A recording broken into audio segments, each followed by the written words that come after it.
This is what Prathak Sharana Margopadeshta means is. It means just by being in surrenderance of Bhagavan Shri Krishna, considering Bhagavan Shri Krishna as your only savior, if we are living our whole life and we are reading Bhagavat, we are going through the name, Leela and form of Krishna, we are reciting name of Shri Krishna all the time, and we are just remembering Bhagavan Shri Krishna all the time, even then we can attain Shri Krishna if it is not possible for us to perform seva.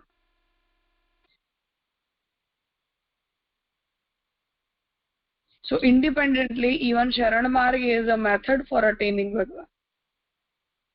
If you don't have circumstances in which you can perform seva, obviously any of the devotee would not like to remain away from seva or service of Sri Krishna, but if we have any such circumstances, even then we can be a part of, we can be a devotee of Sri Krishna.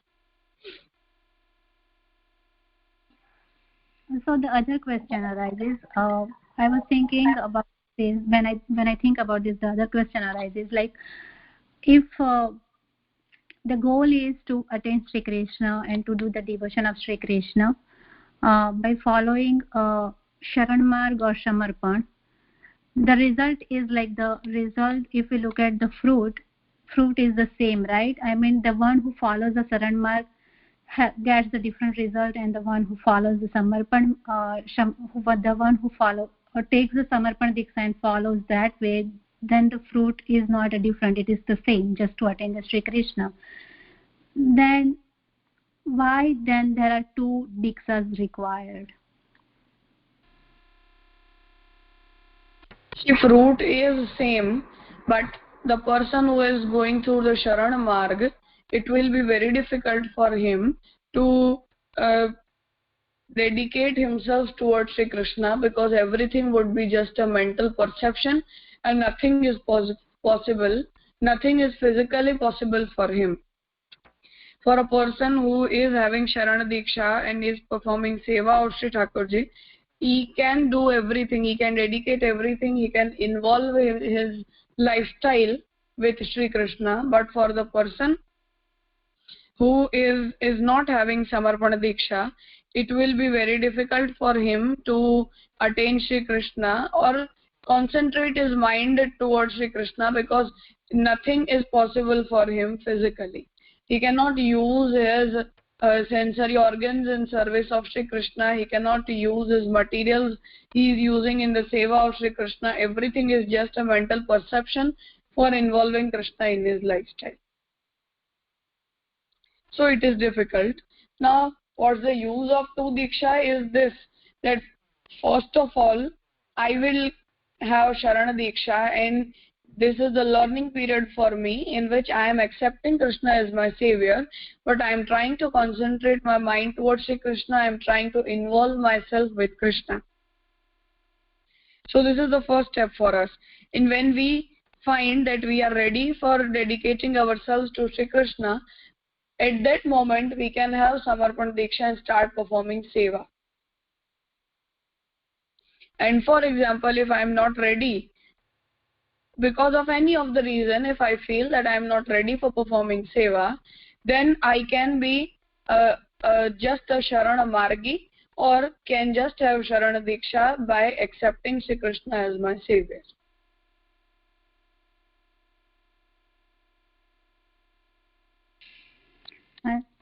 Ji Raja.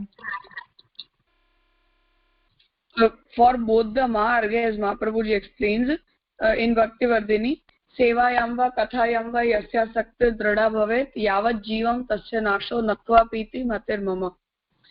It means that seva or katha, well, if you are performing seva, then you are having katha also. But if only you are in Sharana Marg and not able to have seva, then if you are living your whole lifestyle involved with the katha of Sri Krishna, even then you are going to attain Bhagavan Shri Krishna. Mahaprabhuji explains in Bhaktivardhini that he will remain on Bhakti Marg forever. That person who is having dedication in Seva or Katha, or Seva and Katha both.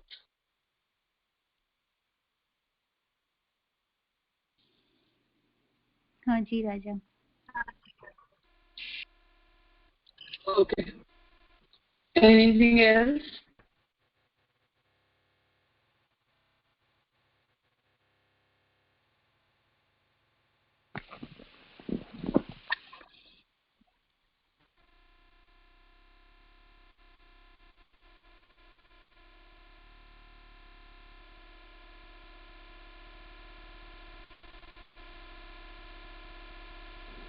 Should I start reading?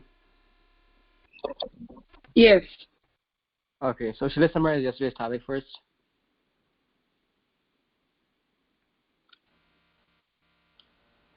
Yes, summarize it.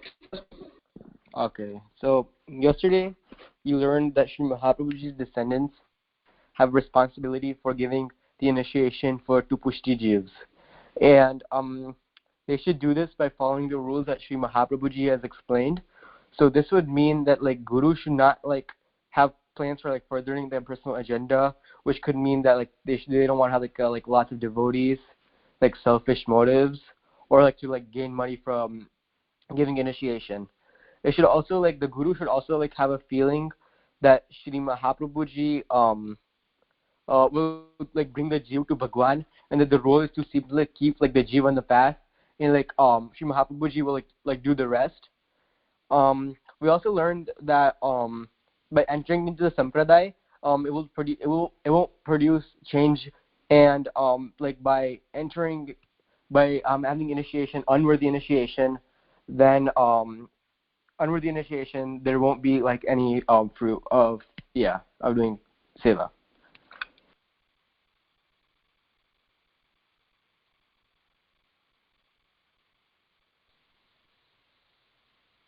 So basically, we understood the importance of both the methods of initiation we have in our sampradaya, and what must be the sentiments behind attaining the diksha, what are our duties after attaining the diksha, and what are we supposed to do after we are initiated into the sampradaya. And so these were the topics we understood in the further subject. Yeah, you can read the next topic now. Life full of Shri Krishna, service. Enshrining Shri Krishna's deity in home and dedicating oneself lovingly to him, along with one's house, wealth, family, etc., and attaching one's mind in Shri Krishna is called service. Variation in devotion by variation of sentiment. Preceded by the knowledge of his magnanimity, Mahatma Gnan, having firm, shrud, and utmost sarvatodik affection, sneh, in Bhagwan, is called devotion. On account of various powers and sports of Bhagwan, the magnanimity of Bhagwan has been narrated differently at different places in scriptures. Because of the differences in their nature and test, different beings develop different kinds of sentiments after knowing magnanimity of Shri Krishna. As a result of this, they are led to perform Bhagwan's worship with different kinds of expectations. So this is essentially saying that if you have a lifestyle of like doing more like devotion for Bhagwan, and you have like initiated and like the first two, like so you have like the southern marg and or like part of the Samarpan marg, then you can like have like a swarup of Thakurji at your home, and you can establish one, and you have to like do like the seva with full like sneh and with your own wealth, and essentially performing it with Tanu Vitaja, and using your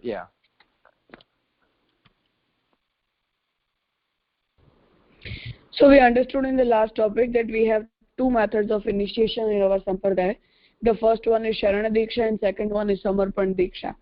The duty which we have after attaining Sharana Diksha is to consider Shri Krishna as our only savior, and the duty which you have to follow after attaining Samarpan Diksha or Atma Nivedan Diksha is to perform Seva of Shri Krishna.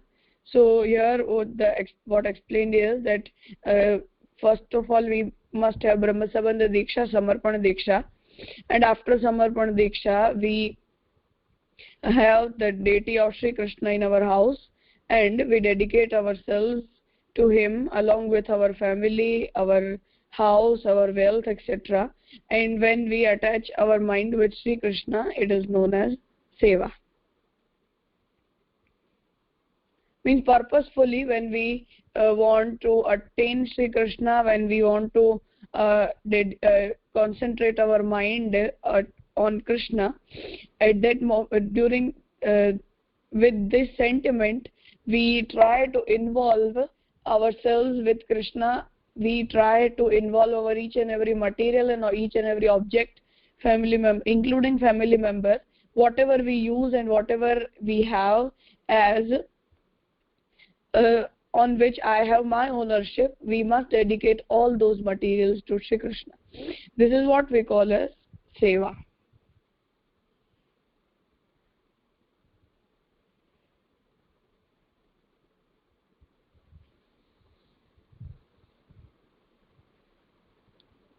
Okay. Continue. Devotion for wealth. Bhagwan is omnipotent, the master ruler, and bestower of fruit. Knowing such attributes of Bhagwan, some greedy people are led towards Bhagwan's devotion to obtain wealth and affluence. In the Gita, Bhagwan labels such devotees as Artha-Arthi. Art is equal to wealth plus Arthi, desirous to obtain wealth through Bhagwan's devotion. So, and this is essentially saying like, since there are like different types of jivs in that Bhagwan has created, they perform seva for different sentiments. So like one of the sentiments is to gain more money. So they would essentially do like seva of Thakurji just to get money. And these people are known as like Artha-Arthi. And so the only like main objective is to obtain wealth through Bhagwan's devotion.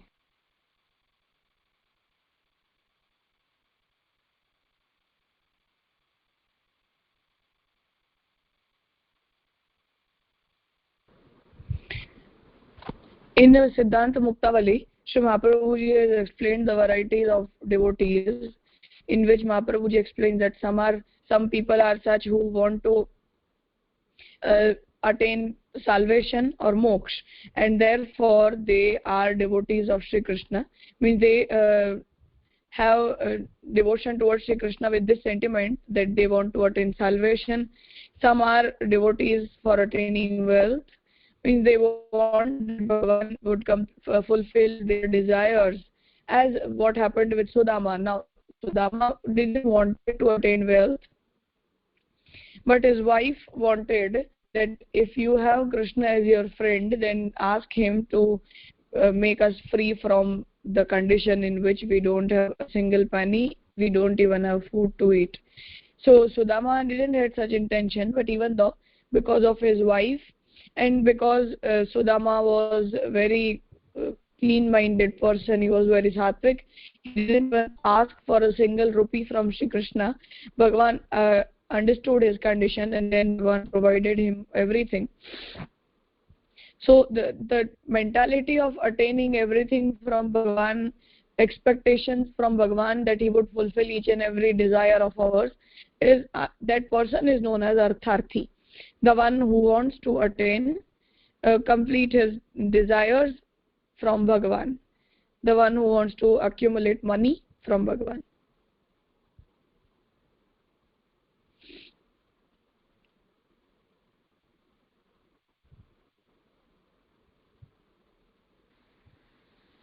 Okay, so should I continue? Yeah. Devotion to ease pain. Those who realize that worldly joys and sorrows are painful and think that only Bhagwan can relieve them from the miseries of worldly life, such people are turned to devotion of Bhagwan. In the Gita, Such people are called Artha Bhakta, afflicted, unhappy devotees. No, see, this is pronounced as Artha Bhakta. Artha. Artha Bhakta, okay. Artha word means that the one who is very sad, the one who is in much pain. So should I continue reading or should I summarize this? No, explain this much. Okay, so this is saying that next type of devotee in which due to worldly matters they pray to Bhagwan for happiness, but so these people are known as Artha Bhakta. Oh, sorry, Artha Bhakta. See, again pronounce it Artha Bhakta. Yeah. So here the multiple varieties of devotees are explained. As we understood, the first variety was that person who wants to fulfill his desires through devotion. The second one is devotion to ease pain. Means, for example, if I am in much pain and I feel that the whole world is sorrowful, everything at the end provides a sorrow only, as what happened with Bhagavan Buddha. That when he was born, the astrologer predicted that he will be a great king, otherwise he would be a great king. Obviously, that is that he must be a great king because he had a large kingdom. So he tried to keep Buddha away from all the pain and sorrow of the world, because when we are sorrowful and when we are sad, only that moment we feel that we want to detach ourselves from the universe.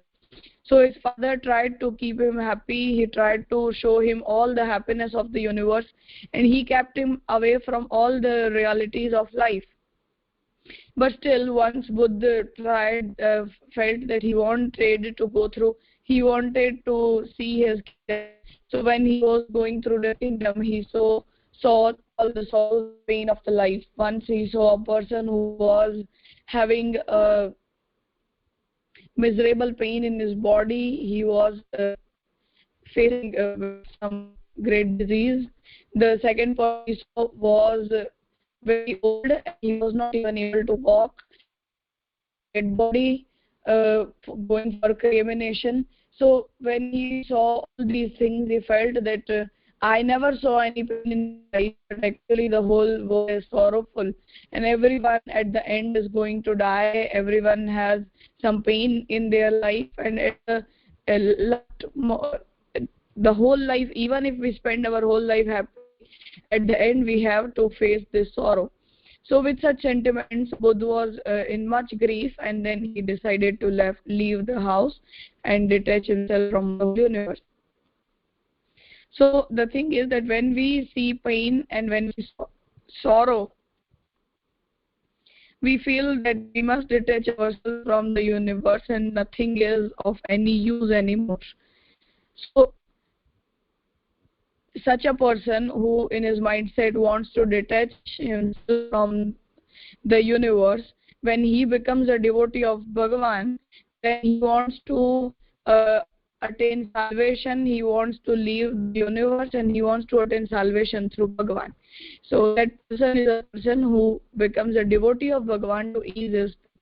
We are going through all these varieties of devotion to understand the concept of devotion which is accepted by Srimad Prabhuji, and comparatively the other emotions behind the devotion towards Shri Krishna which we are not accepting in our sampradaya. So you want a Artharthi as a Bhakta, the person who wants to accomplish his desires. We don't even want a person to be a devotee of Bhagavan who wants to be a devotee of Bhagavan to ease his pain. And the third variety is the devotion for knowledge. Yeah, read that one also. Okay. Devotion for knowledge. Those who have obtained a little knowledge of the Supreme Self are curious to know Him perfectly. Such people also contain desire to obtain liberation through path of knowledge. called Jignasu Bhakta in Gita. So to saying like and the third reason why people why Jeeves like perform the seva of Thakurji is to like perfectly know Bhagwan, saying like essentially know him perfectly, and these are called Jignasu Bhakta. So when we attain the knowledge of scriptures, when we go through the Ved and other scriptures we have, then we have some knowledge of Bhagwan. We feel that Bhagwan is the one who is supposed to liberate ourselves from the universe, and such people they also contain desire to obtain liberation through the path of knowledge by attaining the knowledge of Ved and other Vedic scriptures. So they are known as Jigyasu Bhakti in Gita. So these are the three varieties of devotion and these three sentiments behind the devotion towards Bhagwan. We'll go through the next variety tomorrow. But basically, we are understanding these varieties for understanding that what type of devotion, what type of sentiment Mahaprabhuji is expecting for a person who is following Pushtibhakti Sampradaya, and which are the varieties of devotees we find around us, but we don't accept those sentiments in our Sampradaya.